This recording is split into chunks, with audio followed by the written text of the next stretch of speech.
Abstract é uma ferramenta que permite programadores com conhecimento muito básico a desenvolverem de maneira autônoma soluções, software, sem a necessidade de alocar times inteiros de desenvolvimento ou desenvolvedores mais experientes para isso. A ideia é simples. A gente dá um editor visual, que é full stack, ou seja, é possível construir tanto o front-end quanto o banco de dados, APIs, etc. E com isso, a pessoa não precisa ter os conhecimentos de desenvolvimento de sistema, basta ter pequenas noções de como se programa computadores. Isso se aplica inclusive a linguagens que não necessariamente tocam em desenvolvimento web, como Python, como VBA e assim por diante. Pois bem, como é que funciona a edição? Dentro do Abstract, da parte de front-end, por exemplo, nós criamos uma dinâmica, uma mecânica própria, que é baseada em recortes. A ideia é que qualquer tela seja simplesmente uma sucessão de subdivisões. Então, por exemplo, eu tenho meus slots que eu posso recortar. Eu posso, por exemplo, criar uma sidebar simplesmente clicando com o botão direito e recortando em 2 seções.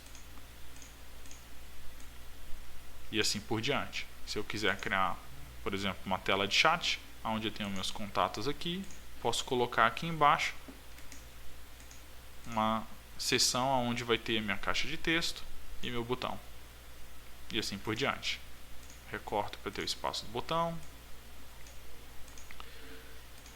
Essa dinâmica que a gente inventou, ela tem o objetivo de tornar muito mais rápido a responsividade, a configuração responsiva das aplicações. Então, por exemplo, vamos supor que eu queira que essa sidebar à esquerda, que está em vermelho, não estique proporcionalmente ao tamanho da tela. Esse é o comportamento padrão. Se vocês repararem, ao selecionar ela, eu tenho aqui 3 perfis de tipos de tamanho distintos. Responsivo, ou expansão, expand, que o que vai fazer é basicamente crescer proporcionalmente ao tamanho original. Fixo, que significa que independentemente do tamanho que eu escolha para minha tela, esse tamanho não vai mudar, o tamanho do componente em si, né, do slot. E Content Fit, que é basicamente função do conteúdo. Então, se eu alterar o texto, por exemplo, teste, ele altera o nome.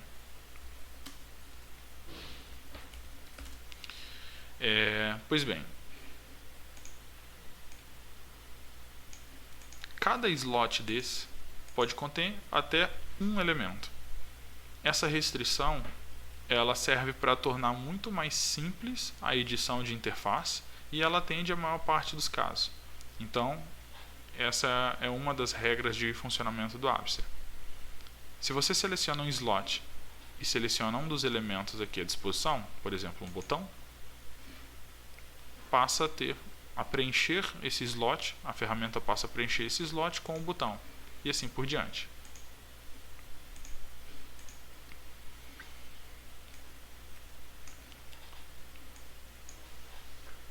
Uma outra forma de adicionar elementos é simplesmente arrastando eles para cá. Então, posso adicionar vídeos, imagens e assim por diante.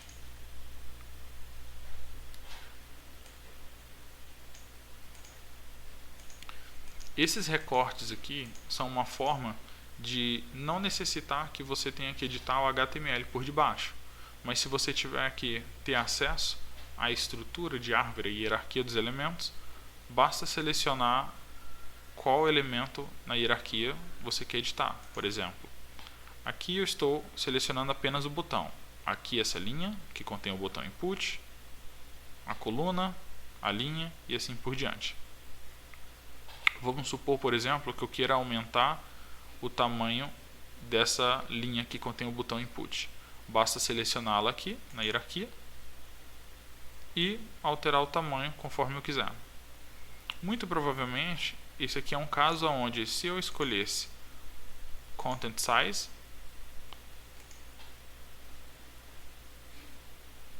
o resultado seria mais agradável. Assim eu não tenho que especificar qual é o tamanho. Pois bem, Conforme eu vou montando minhas telas, eu posso reaproveitar elementos. Por exemplo, eu vou criar um card de mensagem.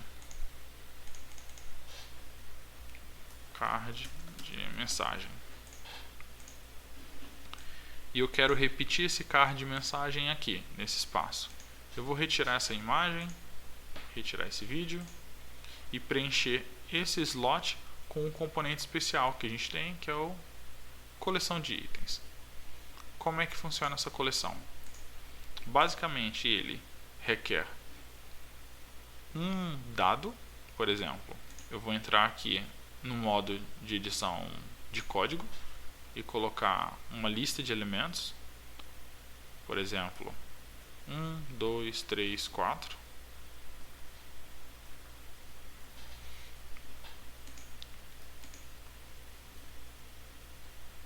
E selecionar esse card para ser repetido. Repare que quando entrar no meu modo de preview, as mensagens estão ocupando a tela toda. Posso corrigir isso simplesmente alterando o tamanho do meu card. Entro novamente no modo de edição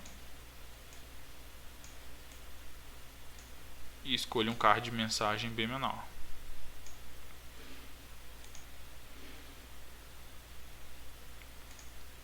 Da mesma forma, eu posso escolher que esse meu card de mensagem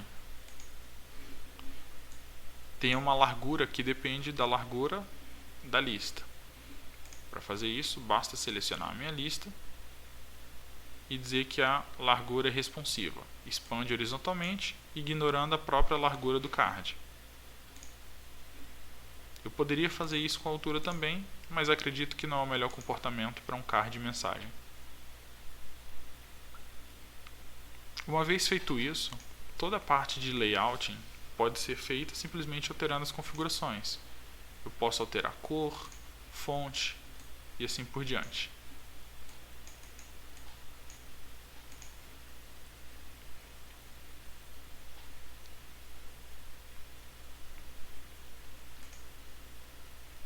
O conteúdo dessas mensagens que eu estou colocando simplesmente como uma lista de números pode ser puxado através de uma API.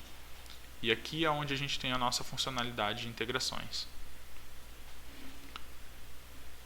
Eu vou sair desse modo de JavaScript para mostrar as opções. Existem hoje em dia basicamente dois tipos de fontes de dados. 3, se você considerar o código puro, o JavaScript. SQL é quando você quer utilizar as nossas próprias tabelas. O Abstract permite que você crie tabelas e gerencie elas como se fossem planilhas de Excel.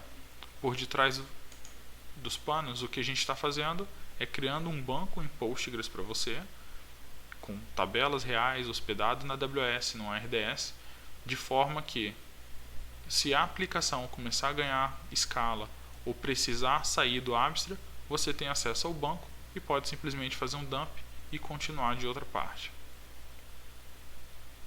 Da mesma forma, se você precisar conectar através de uma API, existe essa abstração que a gente criou chamada de connector. Os connectors, que são as APIs externas, eles podem ser de 3 tipos. APIs REST, e aí é tão simples quanto fazer requests HTTP, APIs de GraphQL ou bancos de Postgres externos, que porventura vocês tenham. Futuramente a gente vai adicionar outros tipos de banco e outros tipos de API já pré-moldados.